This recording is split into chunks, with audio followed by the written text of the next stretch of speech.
Inicio a gravação por aqui. Pois muito bem, então na aula passada a gente estudou, vimos uma corrente de pensamento muito difundida no cristianismo primitivo, nos primeiros séculos, na época dos padres apostólicos, que foi essa tendência do judeu-cristianismo. E tínhamos falado de duas vertentes dessa teoria, né? Uma que via em Cristo esse nudus homos, ou somente homem, né? Um homem somente, né? Literalmente um homem nu, ou seja, só a humanidade dele. E a outra tendência via em Cristo não um mero homem, né? Digamos assim, um Messias, meramente humano, mas via em Cristo também uma espécie de espírito desencarnado, uma figura angélica. E nós tínhamos lido, por exemplo, alguns trechos da Ascensão de Isaías, esse escrito do segundo século, início do segundo século, que representa bem essas duas tendências, né, da cristologia judaico-cristã, né? Entendendo bem esse contexto, depois veremos outras teorias que foram configurando a teologia cristã dos primeiros séculos, a gente consegue entender melhor os padres apostólicos, né? Por isso, na aula de hoje, eu gostaria de aprofundar com vocês precisamente os padres apostólicos e depois continuar adiante com o estudo que vamos fazendo da história da igreja, sobretudo do ponto de vista patrístico. Ok, então, sobre os padres apostólicos, né, aqui de modo geral, nós podemos dizer que acho que todos vocês conhecem, mas simplesmente por clareza vou deixar aqui, né, o que se entende por um padre apostólico, que são aqueles mestres que escreveram nos tempos dos apóstolos. Muitos deles, inclusive, viveram com os apóstolos, foram discípulos diretos dos apóstolos, ou pelo menos escutaram os apóstolos, né? Alguns deles não conheceram diretamente um apóstolo, mas viveram na época apostólica, então são considerados padres apostólicos. Então esses grandes mestres do cristianismo primitivo que viveram na época dos apóstolos. Dentre eles temos alguns nomes que sobressaem, como Clemente Romano, né, bispo de Roma, Clemente, Inácio de Antioquia, né, conhecidíssimo pelas suas cartas e a grande espiritualidade das suas cartas. Temos também uma carta que na antiguidade foi atribuída a Barnabé, hoje se coloca em dúvida que seja realmente de Barnabé, por isso é chamado da carta do pseudo Barnabé. Temos alguns fragmentos de Papias, bispo de Hierápolis, que nos fala um pouquinho sobre a tradição oral. Algumas coleções dos padres apostólicos colocam também Hermas, né? Hermas, ele escreveu o livro do pastor, né? O pastor de Hermas, mas ele já é praticamente da seguinte geração. Viveu um tempo com os apóstolos, provavelmente não conheceu diretamente os apóstolos, né? Mas ali foi daquela seguinte geração. Segundo a tradição, Hermas, ele era emparentado com o Papa Pio I, né? Então é bastante antigo, embora não seja precisamente da época apostólica. Mas vocês vão ver algumas coleções patrísticas que menciona o escrito de Hermas entre também os padres apostólicos, né? Depois nós temos um texto litúrgico que também abordaremos na aula de hoje, o texto da Didaquê, que fala sobre a doutrina dos 12 apóstolos, o ensinamento dos 12 apóstolos, e toca também questões litúrgicas. E alguns estudiosos incluem também a carta a Diogneto, né, Eu aqui coloquei um ponto de interrogação, porque eu pessoalmente, né, vocês podem discordar de mim, mas eu pessoalmente eu acho que a carta a Diogneto é um pouco mais tardia. Não é da época dos apóstolos, pelo fato que tem alguns elementos muito platonizantes no texto da carta a Diogneto. Parece que o autor da carta conhecia bem a filosofia médio-platônica, então não era muito característico da época dos padres apostólicos empregar ainda a filosofia, né? Eles veem inclusive com certa suspeita o uso da filosofia, e a carta a Diogneto tem alguns elementos platonizantes, então tudo indica que é um pouco mais tardia, finais do século II, né, a época mais dos padres apologistas, mas algumas coleções colocam entre os padres apostólicos também a carta a Diogneto, né? Por isso eu coloquei aqui, mas eu acho que ela é um pouquinho mais tardia no tempo, né?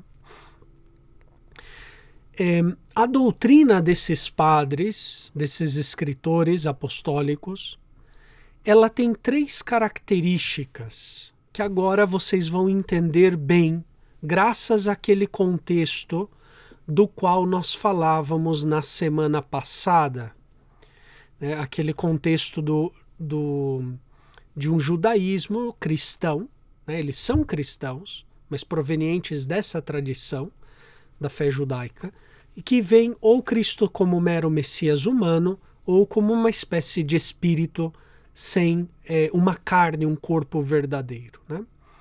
Então, a doutrina em geral desses padres, nós vamos encontrar em todos eles, em Clemente Romano, sobretudo em Inácio de Antioquia, aqui esqueci de mencionar também Policarpo, né, de Esmirna,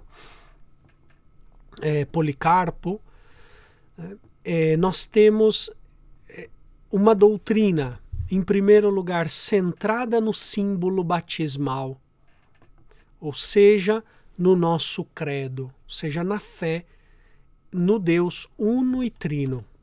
É muito característico dos padres apostólicos insistir na trindade e no símbolo batismal. Nós somos batizados em nome do Pai, em nome do Filho e em nome do Espírito Santo. Porque algumas tradições cristãs tinham dificuldade de entender a trindade, né? Na aula passada nós fazíamos essa reflexão, né? Se para nós hoje é difícil entender a trindade, né? Quem pode entender, né? Santo Agostinho mesmo já se fazia essa pergunta, né? Trinitatem omnipotentem quis intellegit, ou seja, quem entenderá a trindade onipotente? Ou seja, não tem, né? Imagine ainda naquele contexto de um cristianismo nascente, né? Ainda muito ligado ao judaísmo. Então os padres apostólicos vão enfatizar muito o símbolo batismal. Cremos em Deus Todo-Poderoso, cremos em Jesus Cristo, seu único Filho, nosso Senhor, cremos no Espírito Santo, né? Então, vai ser o símbolo apostólico, né, o creio, que vai dar a força da doutrina cristã nos primeiros momentos, né? Sim. Tem algumas pessoas que não estão conseguindo entrar na sala. Deixa eu... Não sei se quando o senhor tirou para testar, para gravar e colocou novamente, se deu algum bug, alguma coisa. Vamos ver aqui. Vamos ver, solicitar aqui para ingressar.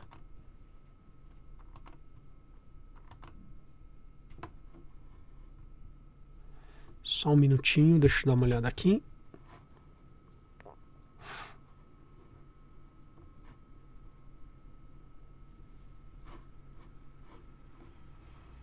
Está aparecendo para eles o botão de entrar. Ok. Acho que tem 3 agora que estão entrando. Vamos ver se eles conseguem. Só para dar uma... agora parece que sim, né? Ok, ótimo. Você via que acho que eles estavam aqui no lobby esperando e eu não conseguia admiti-los. Ok, muito bem-vindos, bem-vindas, os que chegaram agora. Estávamos falando um pouquinho da aula passada e fazendo essa ligação com agora o contexto que nós vamos entender melhor dos padres apostólicos, né? E eu estava aqui mencionando essas qualidades dos padres apostólicos, né? Essas características. E uma delas, a central, é a fé no símbolo, ou seja, o símbolo como base. Imagine, não tinha um corpo dogmático totalmente constituído, mas era a profissão de fé que o catecúmeno fazia no dia do seu batismo. Eu creio no Pai, creio no Filho, creio no Espírito Santo. E muitas vezes isso se perguntava ao catecúmeno. Crês em Deus Pai Todo-Poderoso? Creio. E fazia uma imersão ou uma infusão de água. Crês em Jesus Cristo, seu único Filho? Aqui, opa. Creio, e se fazia uma segunda imersão. Crês no Espírito Santo? Creio, uma seguinte infusão. Então, era baseado, sobretudo, na fé batismal, no símbolo batismal. Outra característica própria dos padres apostólicos que nós vamos encontrar é a pregação apostólica, okay?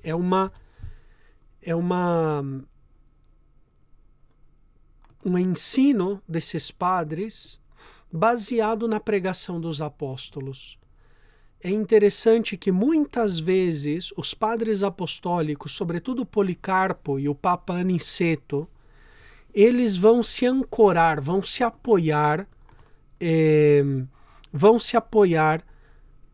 naquilo que eles escutaram dos apóstolos.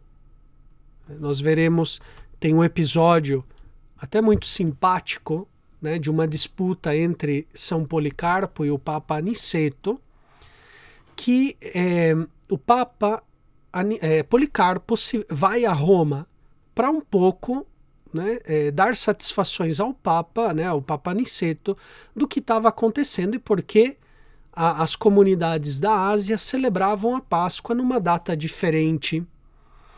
E, segundo o relato tanto de Ireneu de Leão, como também o relato de Eusébio de Cesareia na História Eclesiástica, afirma, o Policarpo se justifica diante do Papa Aniceto, dizendo que foi assim que ele aprendeu do apóstolo João a celebrar a Páscoa naquela data.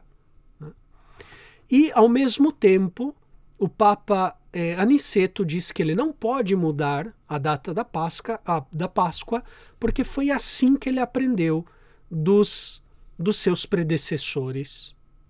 Então, é interessante a gente ver essa fidelidade aqui à pregação dos apóstolos. Eles se apoiam naquilo que eles escutaram dos apóstolos para ensinar as seguintes gerações. Então, se busca uma fidelidade àquilo que eles ouviram, àquilo que eles aprenderam dos apóstolos.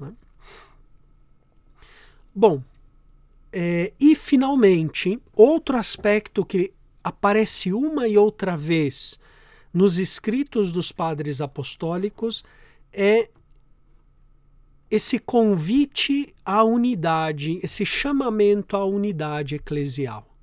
Já começava naquele momento algumas divergências, algumas cisões nas comunidades, justamente pelos docetistas, e depois, um pouquinho mais adiante, aparecerão também os modalistas, falaremos sobre eles mais para frente, E começavam a se separar da unidade eclesial.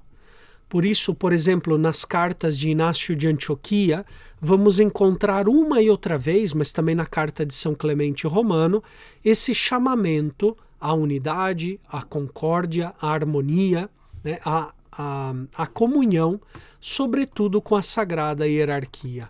Então, continuamente, Inácio vai repetir, estejam unidos, ao presbitério, aos bispos, aos diáconos, né?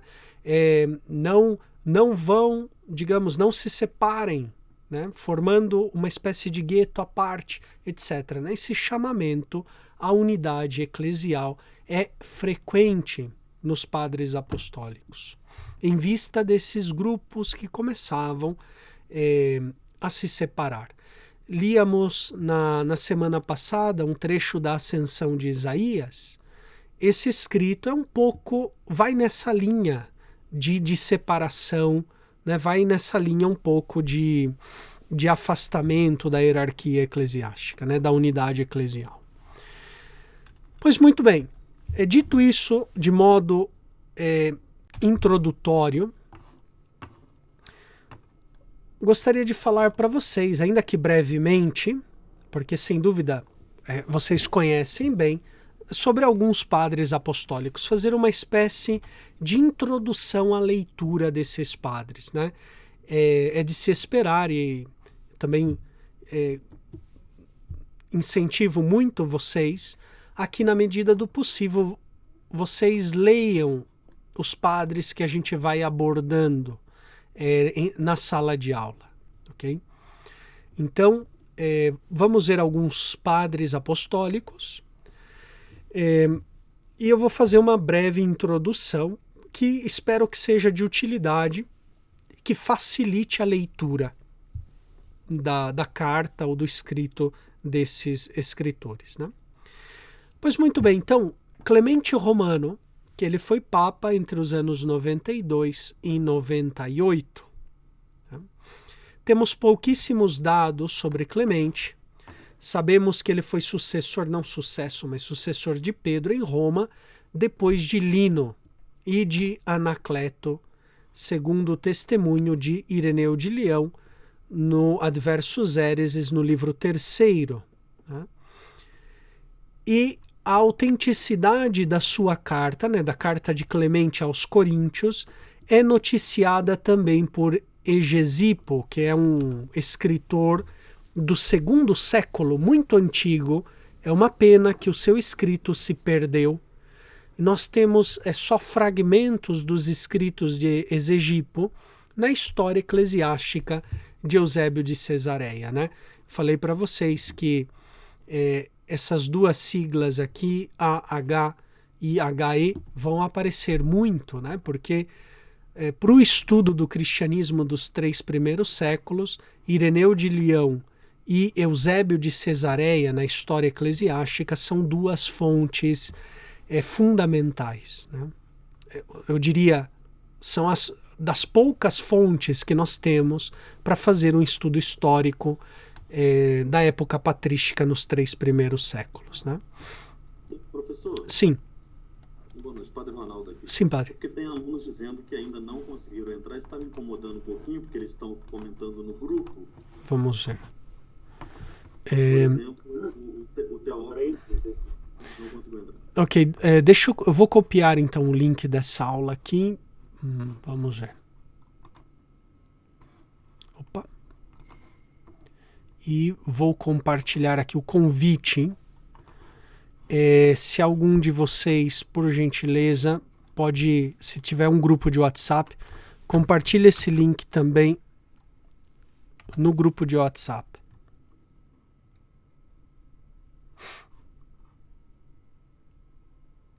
É estranho, o Teófilo estava na aula, será que ele caiu? Eu tinha visto ele no comecinho. Eu também não vi. Penso que ele entrou e depois não conseguiu mais entrar, né? Marlon, Ademar e Teófilo. Perfeito. Ok, então, se puderem aí compartilhar esse link nos grupos de WhatsApp também que tiverem, né? Ok, para os alunos irem entrando. Ótimo, então. Bem, então, Clemente, eu dizia, né? São duas fontes fundamentais para estudar o cristianismo antigo. Tem outras fontes que vão se descobrindo também, né? Não somente entre os padres da igreja, mas também entre outros escritores, outros grupos cristãos. No ano 1945, no Egito, né, ali mais precisamente em Nag Hammadi, se encontrou uma biblioteca gnóstica com 52 escritos, né? Muitos desses escritos nós tínhamos só menção nos padres da igreja, e graças a essa descoberta foram, né, colocados à luz, estão inclusive publicados em português. Não sei se a edição ainda está disponível, né, desses textos gnósticos, mas de vez em quando vão surgindo outras fontes para estudar o cristianismo antigo, né, na época dos padres. Mas ainda Eusébio de Cesareia, na História Eclesiástica, e Ireneu de Leão são importantes, né, fontes importantes. Porque a documentação que ele nos dá, infelizmente, se perdeu muito disso, né, e se conserva nos escritos de Ireneu. Ok, então, dizíamos que a autenticidade da sua carta aos Coríntios é noticiada por Esegipo, no fragmento na História Eclesiástica, e também pelo bispo de Corinto, Dionísio, São Dionísio de Corinto, que foi bispo de Corinto entre os anos 170 e 175. Isso é interessante porque se o bispo de Corinto, que viveu há poucas décadas daquele evento, nos notifica dizendo que a carta é verdadeiramente de Clemente, é um testemunho forte a favor da autenticidade dessa carta de Clemente aos Coríntios, né? E como eu lhes disse, também Ireneu de Leão é uma das fontes, e também Clemente de Alexandria. Ele escreve no livro dos Estrômata, no livro 1º, capítulo 7º, fala sobre essa carta de Clemente aos Coríntios, né? Uma tradição muito antiga via no Papa Clemente a mesma pessoa mencionada em Filipenses 4, capítulo 4, versículo 3, né, onde Paulo diz que saúda-vos Clemente, cujo nome está escrito no livro da vida. Então, nessa carta aos Filipenses, Paulo envia a saudação de um tal Clemente. Alguns dizem que se trata do futuro Papa Clemente, né? Nós não sabemos, mas houve essa tradição que atribuía ao Papa Clemente, né? Então, isso é tudo que nós sabemos do ponto de vista documentário sobre Clemente Romano, né? Depois a geografia fala que ele foi martirizado, que amarraram uma pedra ao seu pescoço e lançá-lo ao mar, etc., né? E ele morreu assim, martirizado, e depois o seu corpo foi encontrado miraculosamente, etc., né? Mas isso já é parte um pouquinho mais da geografia, não são tantas fontes documentários da época, né? É a geografia um pouco mais tardia no tempo. Contudo, a fama, a importância do Papa Clemente foi tal na antiguidade que surgiu uma grande literatura clementina. Muitos escritores redigiam, né, as suas obras, os seus tratados, as suas homilias e colocavam sob o nome do Papa Clemente, de tanto era a autoria, né, o peso que dava o nome de Clemente. Então, surgiu esses escritos atribuídos ao Papa Clemente. Então nós temos a carta aos Coríntios, que é a única obra considerada autêntica ainda hoje, e depois muitos escritos atribuídos ao Papa Clemente, chamado de literatura clementina, ou Corpus Clementinum. Então nós temos uma segunda carta aos Coríntios, que não é autêntica, né? 2 cartas às Virgens Consagradas, né? Nós temos uma liturgia atribuída ao Papa Clemente, que se encontra no livro 8º das Constituições Apostólicas, só que é um problema. Esse livro das Constituições Apostólicas é um livro de finais do século IV, então praticamente 2 séculos depois, 2 séculos e meio depois da morte do Papa Clemente. Então é muito difícil saber se realmente essa liturgia clementina remonta de verdade ao Papa Clemente ou não, né? Então, mas como a fama era tão grande do Papa Clemente, é natural que atribuíssem uma liturgia a ele, né? Nós temos 20 homilias atribuídas também a Clemente e 10 livros das recognições, né?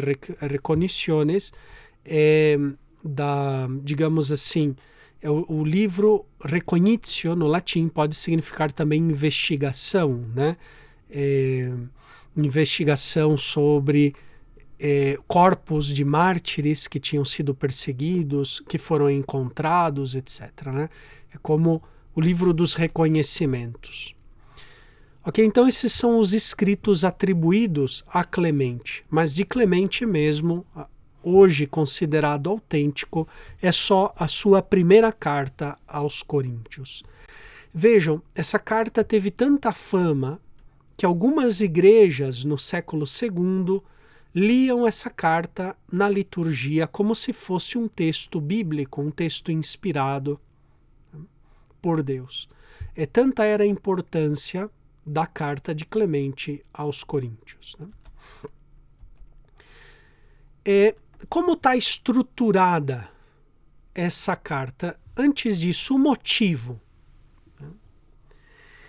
O Papa Clemente escreve à comunidade de Corinto para restabelecer a ordem na comunidade, pois haviam deposto os presbíteros daquela igreja.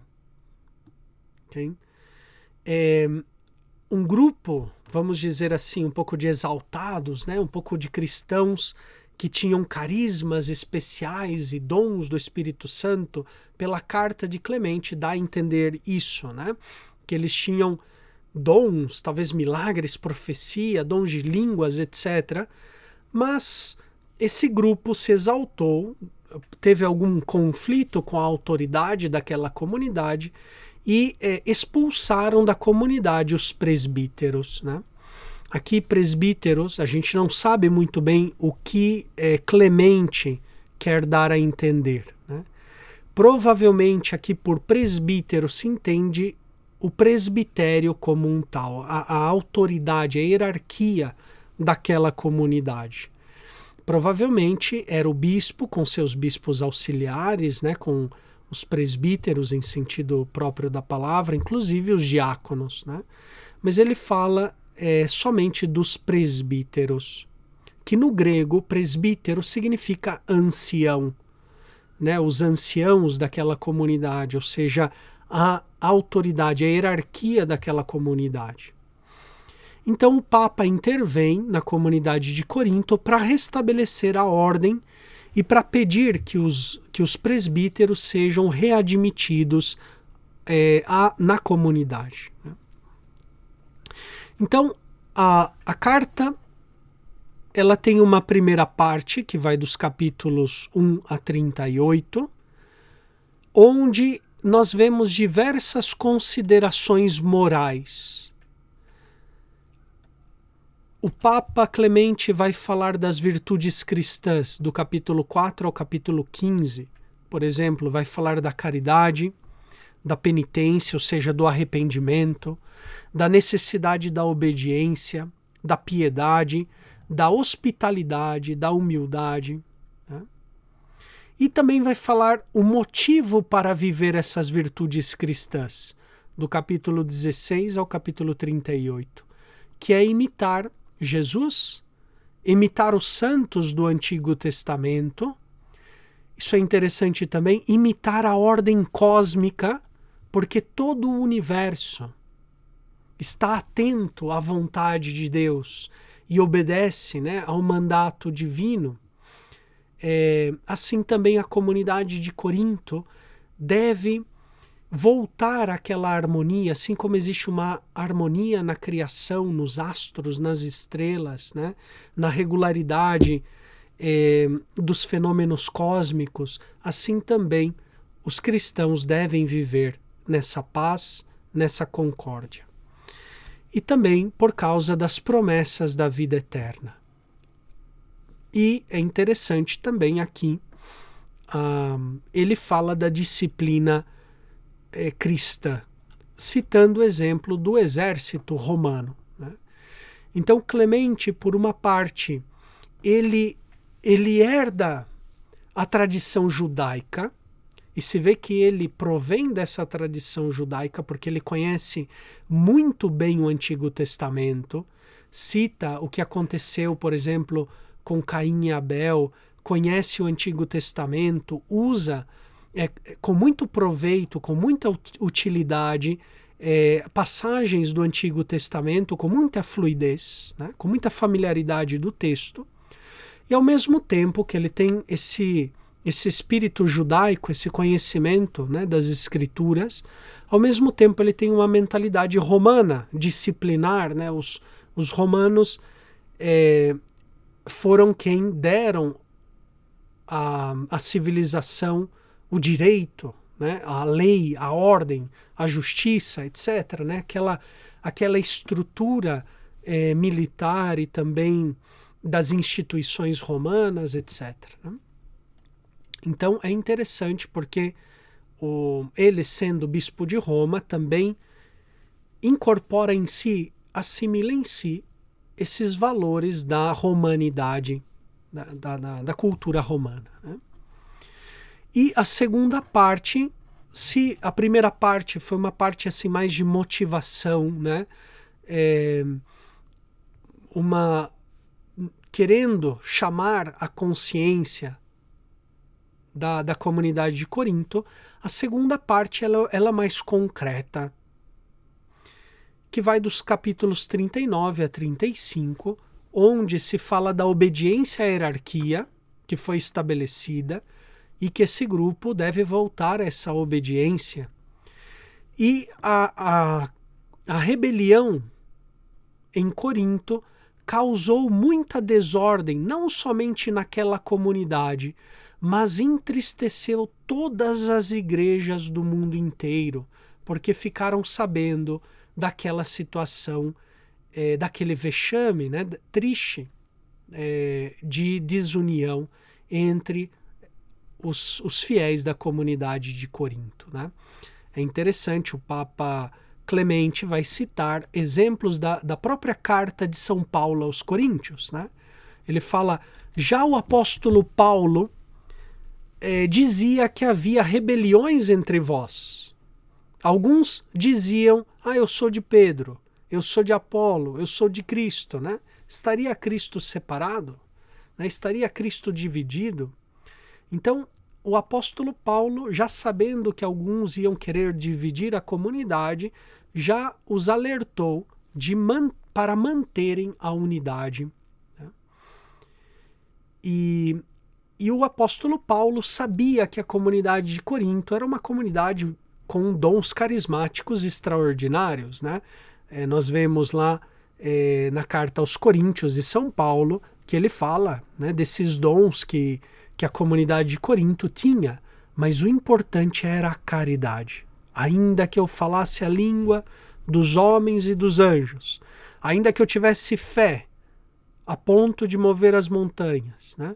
Ainda que eu tivesse o dom da profecia, se eu não tenho caridade, eu não sou nada, né?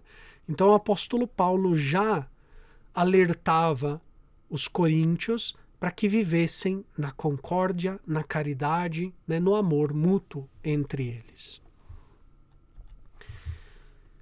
E depois tem uma conclusão com uma oração longa pedindo pela concórdia na comunidade de Corinto. Ele mesmo faz um resumo da carta e fala do envio de mensageiros a Corinto para verificar, né, se as disposições que ele dá na carta vão ser observadas com fidelidade, né? É interessante, isso me chama muito a atenção, né? Porque é um exemplo, nos faz pensar, pelo menos a mim me faz pensar muito, né? Imaginem, o que tem a ver o bispo de Roma com a comunidade de Corinto? Né? Podemos pensar. Ok, Roma é uma sé apostólica fundada, né, sobre o sangue de Pedro e Paulo. Ok, tudo bem, né? Mas a comunidade de Corinto também é uma comunidade apostólica, é uma sé apostólica fundada por ninguém mais, ninguém menos que o próprio apóstolo Paulo. Né? Nós lemos nos Atos dos Apóstolos que ele, quando deixa Atenas, ele se dirige a Corinto e lá ele funda uma comunidade, né?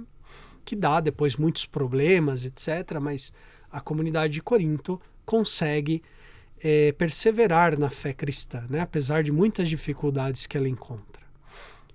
Então é o bispo de Roma que intervém numa comunidade apostólica e, além disso, exige dessa comunidade uma espécie de acatamento, de obediência, né?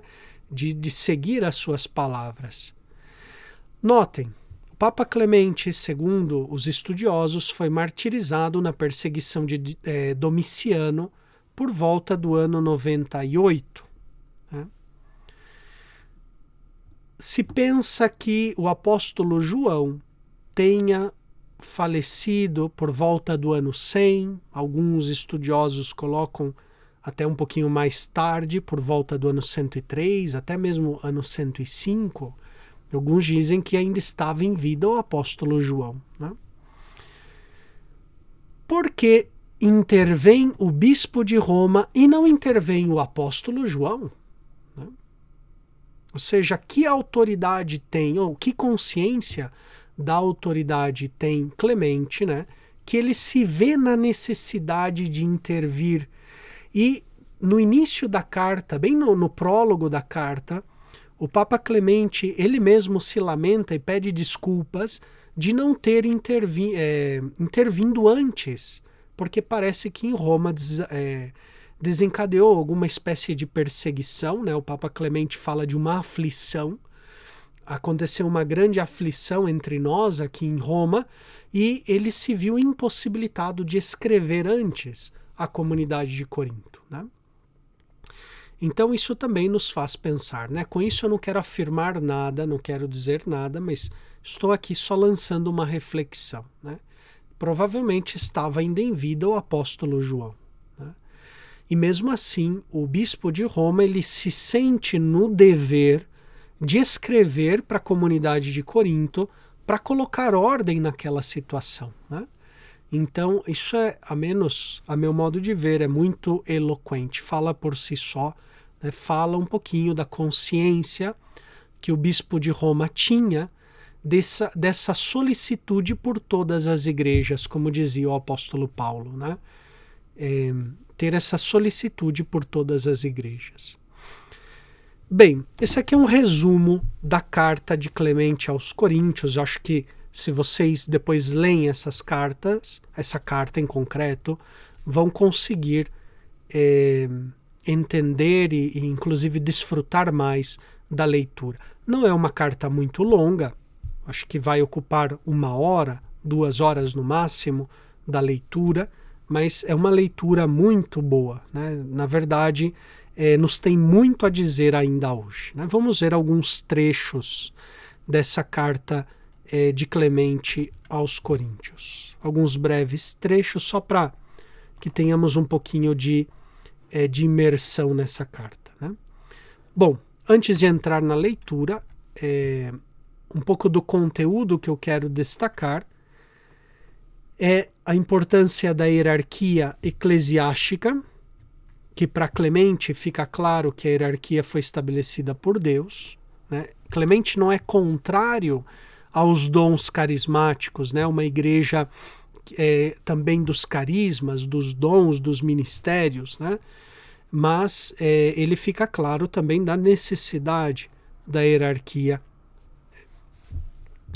Depois, é uma carta importante porque é um testemunho histórico da importância da igreja de Roma, embora ainda São João estivesse em vida. E é um belíssimo testemunho, até mesmo eu diria um belíssimo relatório da santidade cristã no primeiro século. Porque quando Clemente descreve ali como é a vida cristã, fascina o coração, né? Com essa simplicidade, com esta harmonia que vivem os cristãos e devem viver, né? Apesar das dificuldades. Eu digo, lendo isso, a gente vê que não tudo é perfeito, né? Vimos aí Clemente mesmo, ele deve intervir porque aconteceu uma desunião naquela comunidade, uma desunião muito grave, né? Que escandalizou o mundo inteiro naquela época, né? E mesmo assim, Clemente chama a consciência daquela comunidade para voltar àquilo que eles tinham aprendido do apóstolo Paulo, né? E tanto era assim que a comunidade de Corinto lia a carta de Clemente entre os escritos do Novo Testamento, né? O mesmo São Dionísio de Corinto fala dessa tradição da leitura da carta de Clemente. Bom, no capítulo 44, Clemente aqui nos fala um pouco do que aconteceu, né?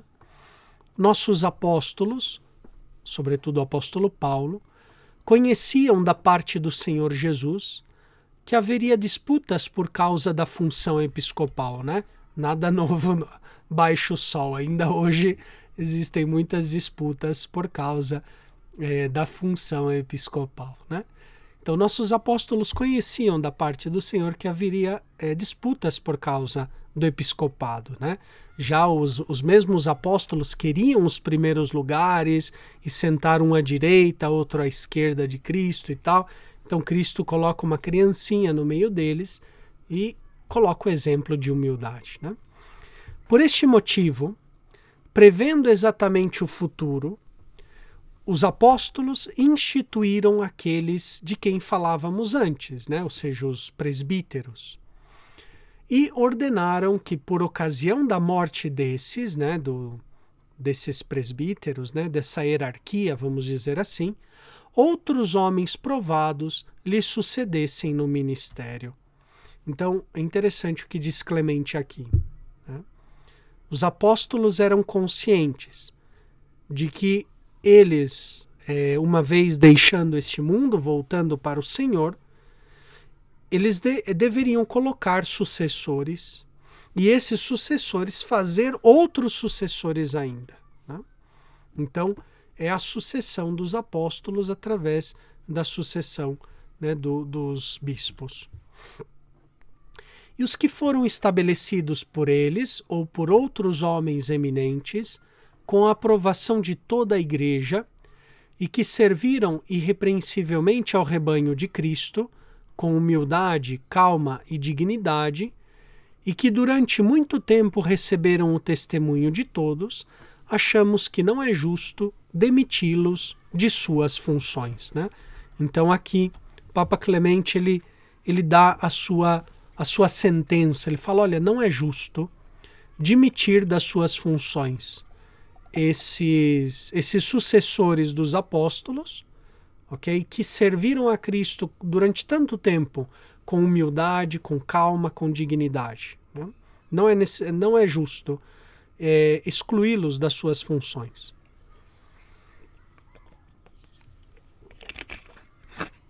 Então, aqui vai insistir então o Papa Clemente precisamente, né, sobre essa comunhão, né? Um dos aspectos que nós dizíamos, né, dos padres apostólicos, a comunhão eclesiástica. Então aqui vemos já um exemplo. Depois, em Inácio de Antioquia, vamos encontrar inclusive mais do que em Clemente, né? No capítulo 60, como lhes disse, na estrutura geral da obra, tem uma longa oração pela comunidade de Corinto, mas ali também o Papa Clemente reza pelos governantes.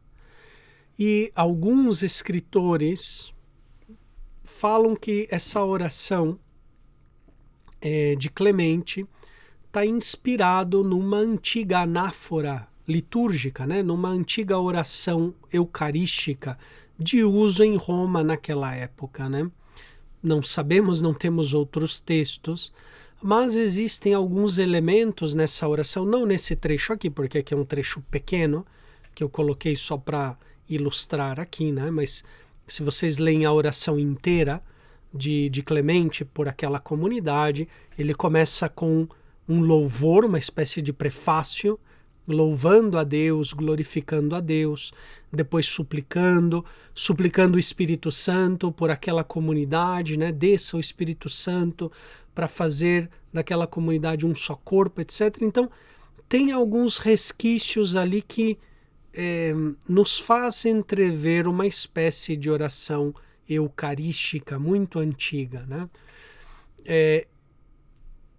Aqui outra vez, né? Eu não quero afirmar nada, eu simplesmente digo que existem estudos que vão nessa direção, né? É difícil realmente comprovar, porque não temos outros textos fora desse texto aqui, né? Seria tentar fazer uma dedução a partir de um só texto que claramente aqui não está num contexto litúrgico, né?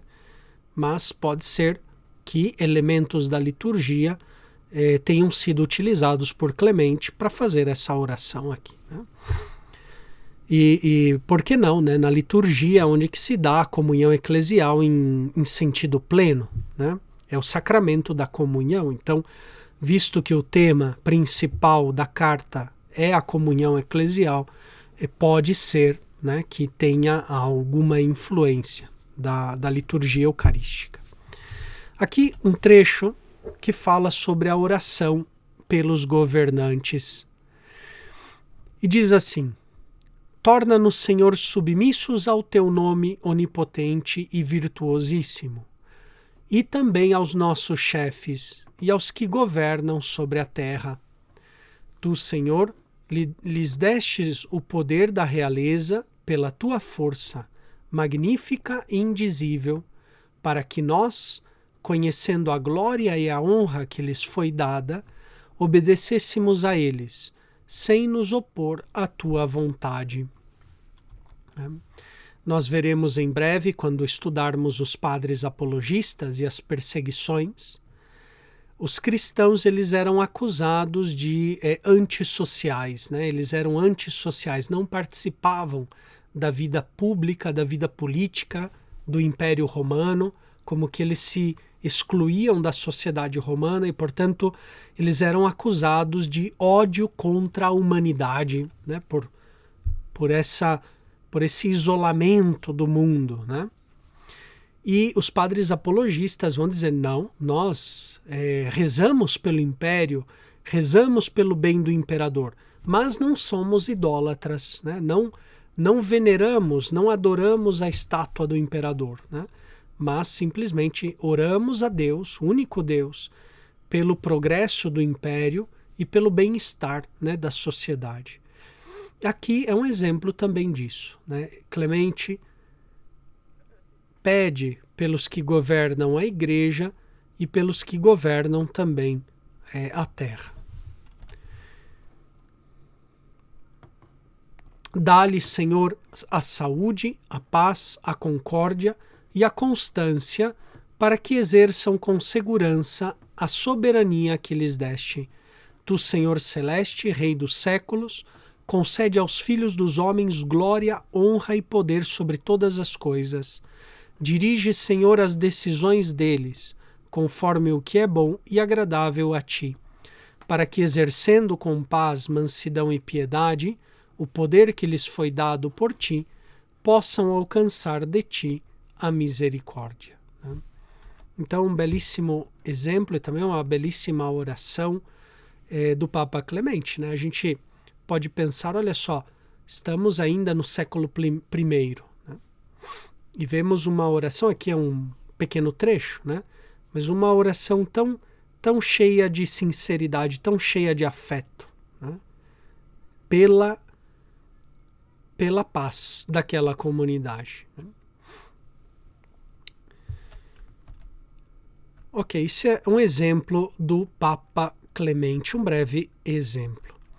Agora eu gostaria de apresentar para vocês, continuando o nosso estudo, uma também introdução a Inácio de Antioquia. Sem dúvida nenhuma, quando nós falamos dos padres apostólicos, vem imediatamente a nosso coração Inácio de Antioquia, né? Pela fama, pela importância que ele teve e ainda tem, né, os seus escritos, até mesmo na liturgia das horas, quando aparecem as leituras de Inácio, quanto nos edifica, né, os seus escritos. E diz assim, né, sobre a sua vida nós temos poucos dados. Sabemos que ele substituiu Pedro em Antioquia da Síria depois de Evódio. Então, nas listas episcopais antigas, né, sobretudo em Eusébio de Cesareia, às vezes tem listas que falam que Inácio é o terceiro bispo de Antioquia. Tem outros que falam que ele é segundo bispo de Antioquia, né? No mesmo Eusébio de Cesareia tem essa variação, que é bastante compreensível. Okay? Dá para compreender porque Eusébio, em um lugar fala que ele é o terceiro bispo, mas no outro lugar fala que é o segundo bispo de Antioquia. Pelo fato que, se você conta Pedro como bispo ou não, né?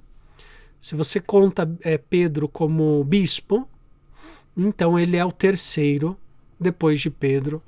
Agora, se a gente não inclui São Pedro como bispo, porque ele era apóstolo, né? O apóstolo é muito mais, os 12 apóstolos são mais do que qualquer bispo, né? Digamos, eles são dos 12, é um dos 12 apóstolos, né? Fundamentos da igreja, coluna da igreja. A igreja é apostólica, precisamente, porque está alicerçada sobre a pregação dos 12, né? Então, se a gente não conta Pedro como bispo, porque ele é muito mais, né, importante do que qualquer bispo, e Inácio é o segundo, né, seria o segundo. O primeiro bispo teria sido Evódio, que substituiu Pedro, e depois o segundo, Inácio, né? De Inácio se conservam 7 cartas autênticas e outras que lhe são atribuídas. Então, as 7 cartas autênticas é a carta aos Efésios, aos Magnésios, a carta aos cristãos da Trália, né, os tralenses, a carta aos Romanos, sem dúvida a mais lida, a mais comentada, né, a carta aos Filadelfos, a carta aos cristãos de Esmirna e uma carta dirigida a São Policarpo, né.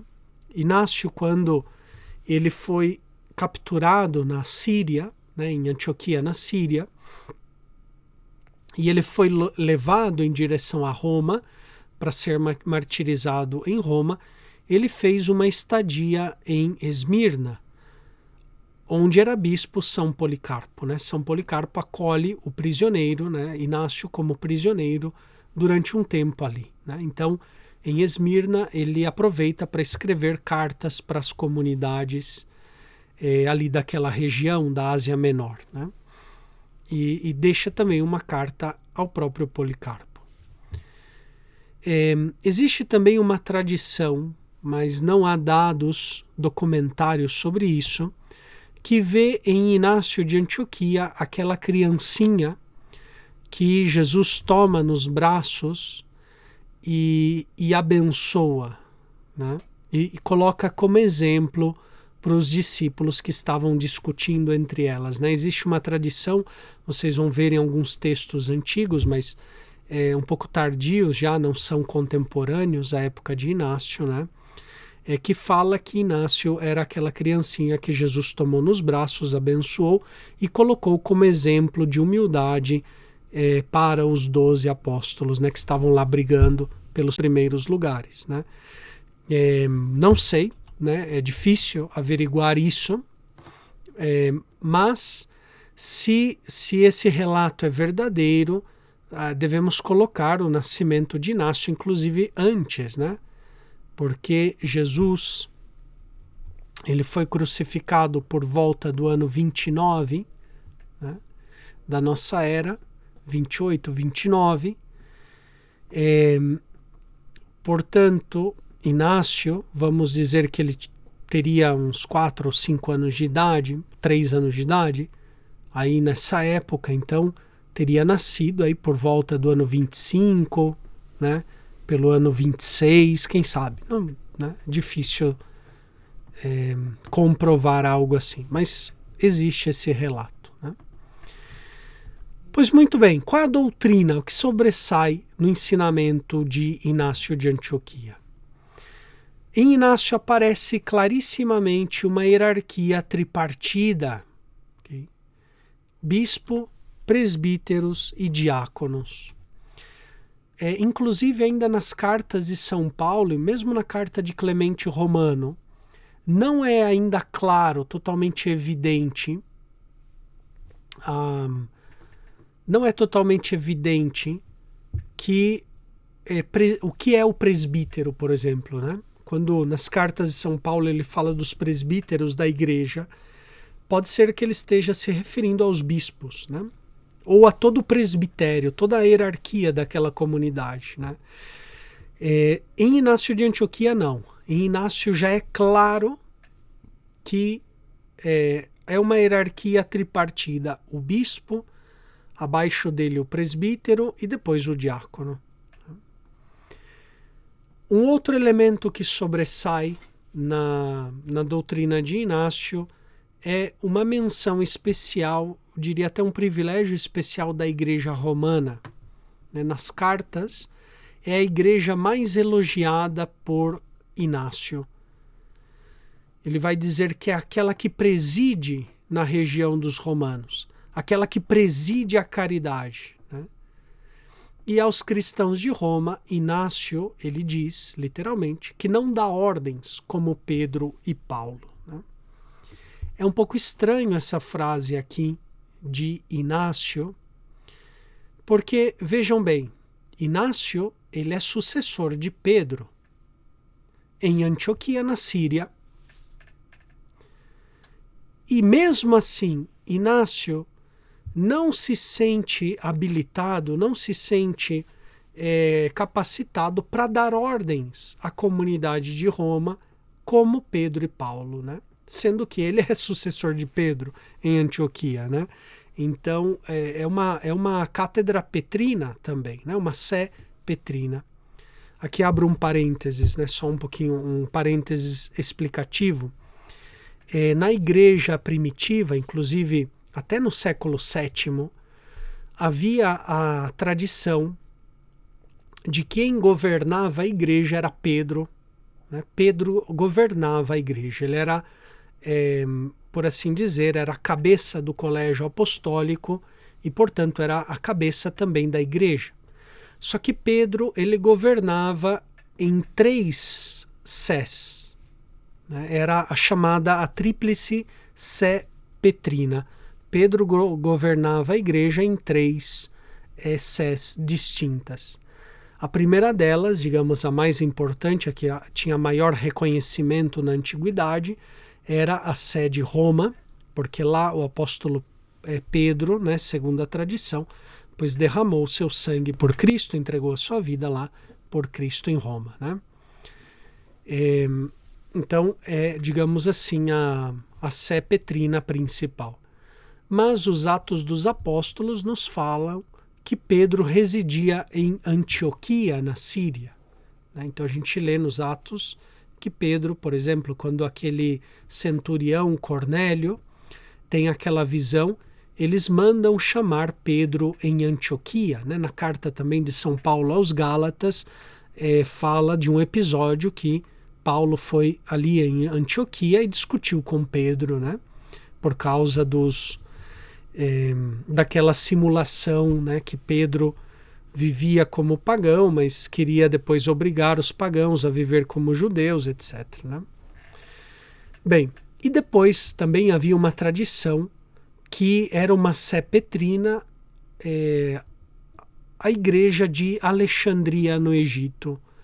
Não porque Pedro tivesse morado em Alexandria, ele nunca esteve em Alexandria no Egito, mas, segundo a tradição, Alexandria foi evangelizada por São Marcos que era discípulo de Pedro, né? Então, através do discípulo, o mestre, né, Pedro, foi considerado também como fundador daquela igreja, né, através do seu discípulo Marcos. Então, na antiguidade, o mesmo São Gregório Magno vai falar disso, né? Vai falar que Pedro ainda governa a igreja na sua tríplice cátedra, em Roma, em Antioquia, na Síria, e em Alexandria, no Egito, né? E depois tem outros patriarcados que vão surgindo ao longo do tempo. Jerusalém, né, também é um patriarcado muito antigo, mas é de uma tradição um pouco mais judaizante, com Tiago Menor à cabeça, né? Enquanto que as outras sés petrinas são mais dirigidas aos pagãos, né, aos helenistas. A sé de Jerusalém, ela ficou mais restrita aos judaizantes, né, aos judeus. E é interessante porque o patriarcado de Jerusalém, pois, sofreu muitas perdas. Primeiro com a destruição, né, de Jerusalém no ano 70, depois no ano 135, outra vez, uma destruição de Jerusalém. Então, praticamente o patriarcado de Jerusalém, nos 2 primeiros séculos, esteve sempre ausente, né? Foi só a partir do século III que o patriarcado de Jerusalém foi outra vez se restabelecendo. Mas, por isso, a tradição petrina, vamos dizer, prevaleceu sobre aquela tradição mais jacobina, né? Jacobina no sentido de Tiago, Jacob, né? No latim, a tradição da sé de Tiago Menor, né? Depois, mais tarde no tempo, vai vir Constantinopla, que não era uma sé apostólica, né? Era uma sé imperial, era a capital do império, né? Era uma capital civil, mas no concílio de Calcedônia colocaram ela também como a segunda Roma, né? Uma nova Roma, etc. Mas o Papa Leão Magno e praticamente o Ocidente não gostou muito disso, né? Quando fizeram esse jogo político para dar mais força para Constantinopla, etc., né? Bom, aí tem uma discussão também, não quero me inimizar, né, com os ortodoxos, os irmãos da Igreja Ortodoxa, mas o que sim é dado histórico é que nos 7 primeiros séculos havia essa tradição de que Pedro governava a igreja através da tríplice cátedra, em Roma, em Antioquia, em Alexandria, né? Então, é interessante esse texto aqui pelo fato que Inácio, na carta aos Romanos, ele diz que ele não dá ordens como Pedro e Paulo, né? Sendo ele sucessor de Pedro. Né? É ilógico, não sei, não faz muito sentido se Roma não tivesse algo especial, né? Algo ali que coloca essa igreja em destaque. Depois é importante também Inácio, porque pela primeira vez aparece o adjetivo, a expressão católico. Igreja Católica. É o primeiro autor que usa essa expressão, Igreja Católica, na carta aos cristãos de Esmirna, no capítulo 8º, no parágrafo 2º. Católico significa universal.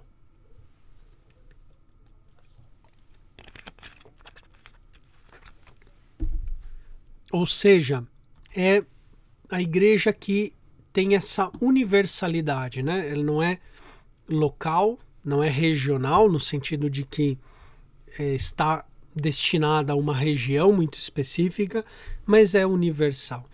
E é universal também, não só do ponto de vista geográfico, né, que está chamado a ir ao mundo inteiro e anunciar a palavra, mas é universal também porque ela tem a universalidade da fé, a universalidade dos sacramentos e tem também a universalidade daqueles meios de salvação, né?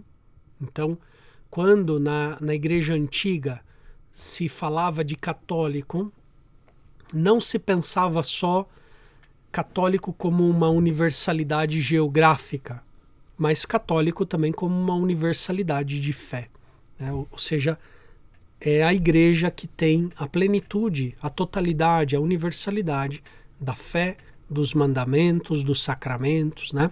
Dos meios para chegar à vida eterna, etc. Né? Contra os docetistas, Inácio vai enfatizar muito a verdadeira encarnação do Filho de Deus. E ele vai repetir, né, muitas vezes essa palavra verdadeiro ou verdadeiramente. Cristo verdadeiramente se encarnou, verdadeiramente padeceu, padeceu na sua carne verdadeira, ressuscitou na sua carne verdadeira. Porque os docetistas, né, afirmavam que Cristo tinha um corpo aparente. E também contra os judaizantes, as duas tendências, né, que a gente viu na aula passada, de ver a Cristo como um nudus homo, um mero homem. Inácio também, ele é um doutor eucarístico, né, sobressai nos seus escritos, né, escritos muito,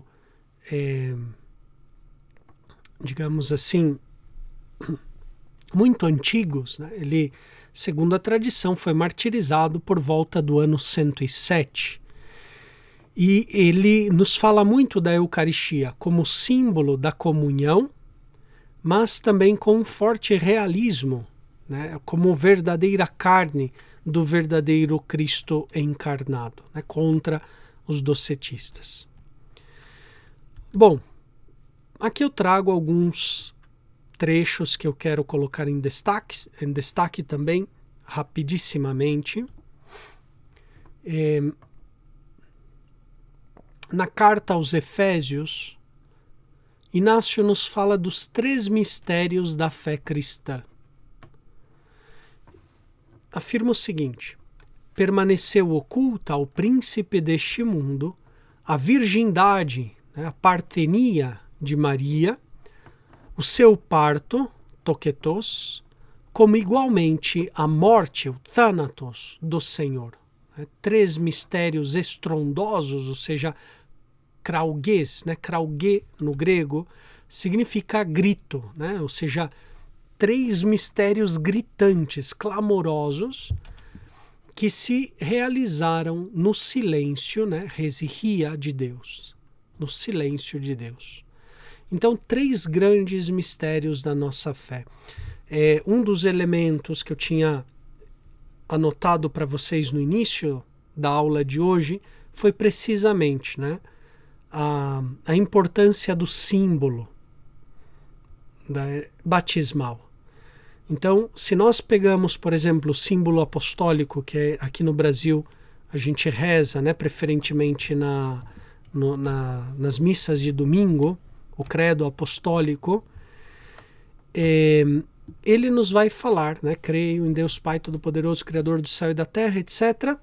Depois, quando fala de Cristo, né, fala que ele nasceu da Virgem Maria, né, ou seja, padeceu sob Pôncio Pilatos, ou seja, a morte, né, foi crucificado, etc. Então, para Inácio, tanto o aspecto da virgindade de Maria, a partenia de Maria, o parto virginal de Maria, como também a morte do Senhor, são 3 mistérios fundamentais da fé cristã. E, repito, são mistérios, né? O mistério não é algo que nós abrangemos, abraçamos com a nossa inteligência, né? Permanece sempre um mistério, né? A palavra mistério no grego vem do verbo mio, né? Mien, que significa fechar, e terion, é sempre a palavra terion no final, significa lugar, ou seja, um lugar fechado, ou seja, um lugar que está oculto, né? Mio ou mistes, mysterion, o lugar fechado, né? Daí vem também no português outras muitas palavras, né? Por exemplo, miopia. Mio é aquele que fecha o olho para ver, né? ops significa vista, visão, né? Aquele que fecha a visão para ver, porque ele tem miopia, não consegue enxergar, né? Ou seja, o olho está fechado, ele tem que fechar e forçar os olhos para ver, né? Então o mistério é aquele lugar que está fechado, que está oculto, né? Então permanece sempre sendo grandes mistérios. Mistérios gritantes, krauges, mas que se realizam no silêncio de Deus. Sobre a Sagrada Hierarquia, na carta aos cristãos de Esmirna, ele diz assim: sigam todos ao bispo como Jesus Cristo segue o Pai. Sigam ao presbitério como aos apóstolos. Acatem os diáconos como a lei de Deus. Ninguém faça sem o bispo coisa alguma que diga respeito à igreja. Por legítima seja tida tão somente a Eucaristia, feita sob a presidência do bispo ou por um delegado seu. Onde quer que se apresente o bispo, ali também esteja a comunidade, assim como a presença de Cristo Jesus também nos assegura a presença da Igreja Católica, né? Que aparece por vez primeira essa expressão Igreja Católica. Sem o bispo, não é permitido nem batizar, nem celebrar o ágape. Então, Inácio vai enfatizar muito essa comunhão eclesiástica. E aqui notem, já temos uma hierarquia tripartida muito clara. E é interessante essa comparação, né? Notem aqui, diz: onde está presente o bispo, ali também esteja a comunidade, assim como onde está presente Cristo, ali também está presente a Igreja Católica, né? A Igreja Universal, ou seja, a totalidade do seu corpo, a totalidade dos fiéis, né? Ele faz uma comparação de bispo, Cristo, com comunidade, igreja, né? Então, assim como o bispo está para a comunidade, assim está Cristo para o seu corpo, que é a igreja. Então, o bispo e a comunidade dos fiéis devem formar um só corpo. Assim como não existe Cristo sem o seu corpo, que é a igreja, não deve existir a comunidade dos fiéis sem a sua cabeça, o bispo. Aqui um trecho também interessante, na mesma carta aos cristãos de Esmirna, onde nós vemos aqui o perigo do docetismo. E tanto o perigo estava porque separava os cristãos tanto da caridade, né, do serviço aos mais necessitados, os mais marginalizados, como também afastava os cristãos da oração em comum, sobretudo da oração eucarística, né? Agora a gente vai entender melhor o porquê. Diz assim Inácio: não lhes importa, ou seja, aos docetistas, o dever de caridade, nem fazem caso da viúva e do órfão, nem do oprimido, nem do prisioneiro, nem do liberto, nem do que padece fome ou sede. Olha só que interessante, né, esse trecho aqui. Os docetistas não estão nem aí com os pobres, com os doentes, né, com as viúvas, com os órfãos, com o oprimido, porque eles são docetistas, ou seja, Cristo não tem uma carne verdadeira, não tem um corpo verdadeiro. Então, se Cristo não teve um corpo verdadeiro, por que eu devo cuidar do corpo do meu irmão necessitado? Não faz sentido nenhum, né? Para um docetista, na mentalidade docetista. Se Cristo verdadeiramente não encarnou, ele era só uma espécie de espírito, não faz sentido cuidar, né, das coisas materiais, né, daqueles que padecem fome, sede, nudez, né? Então, o primeiro aspecto, o docetismo, porque ele era perigoso para a comunidade cristã?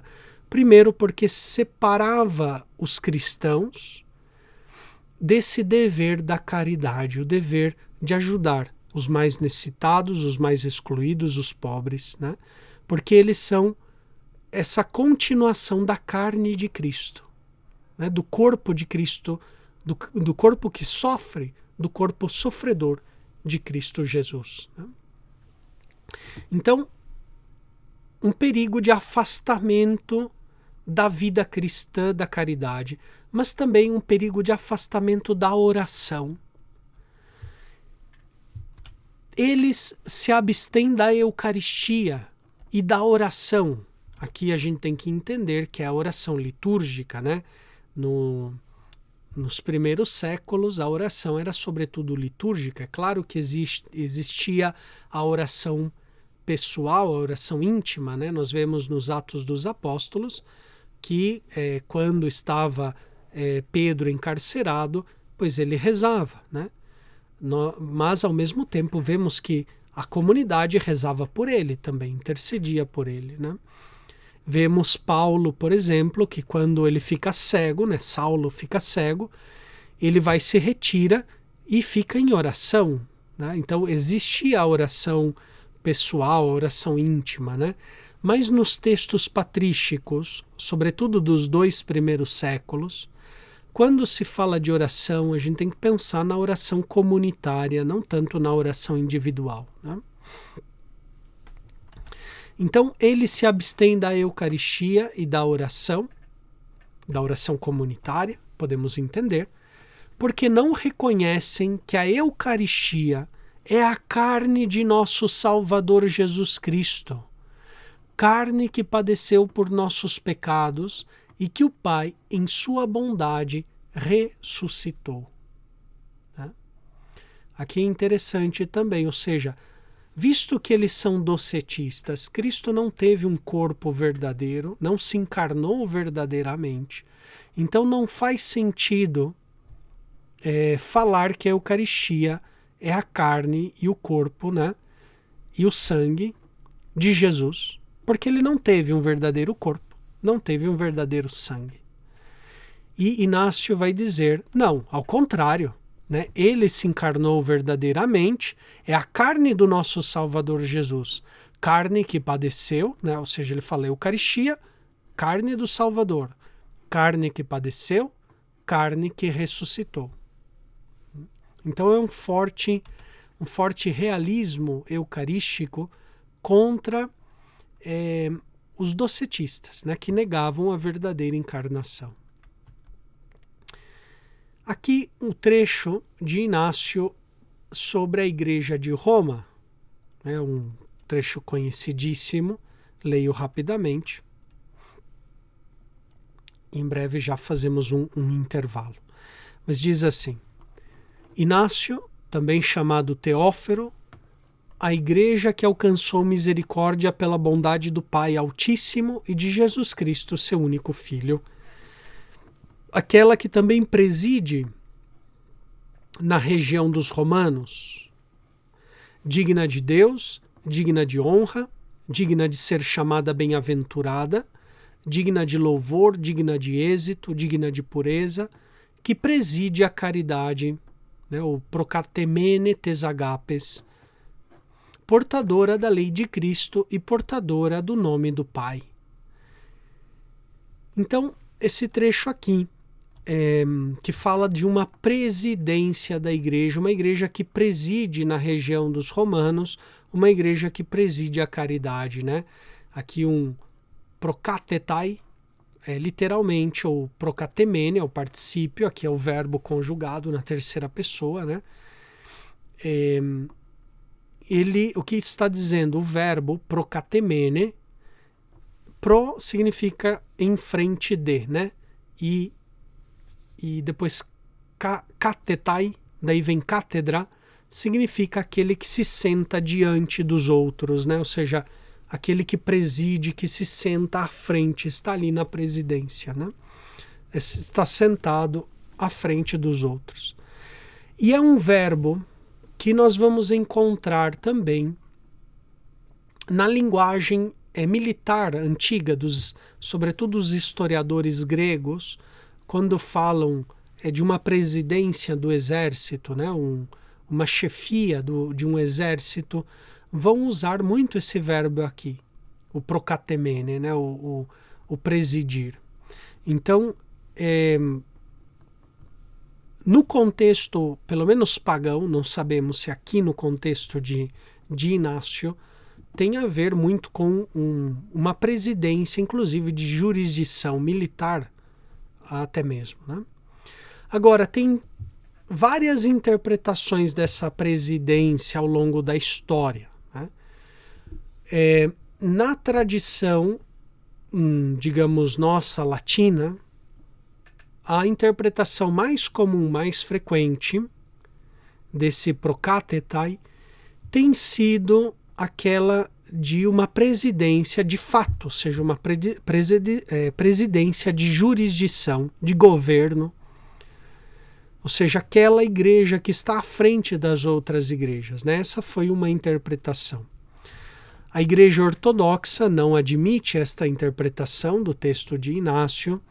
Eles falam, sobretudo, que é uma presidência espiritual, preside espiritualmente, ou seja, uma presidência não de jurisdição, mas de honra, porque ela tem uma honra, um louvor especial à Igreja Romana, né?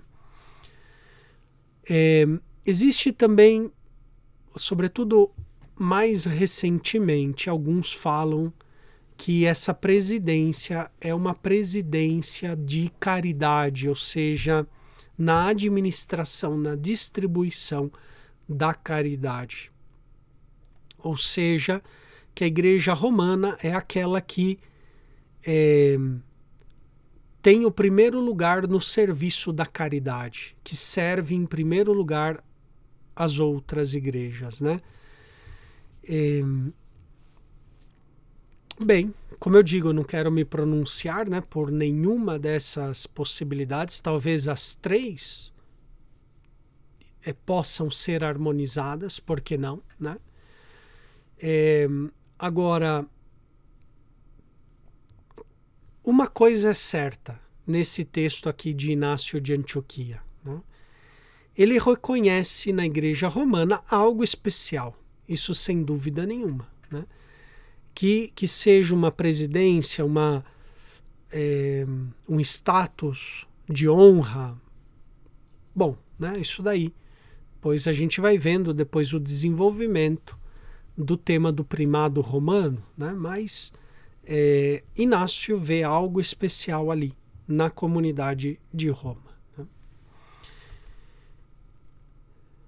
Bem, depois ele é famoso também pela espiritualidade do martírio. Aqui simplesmente menciono,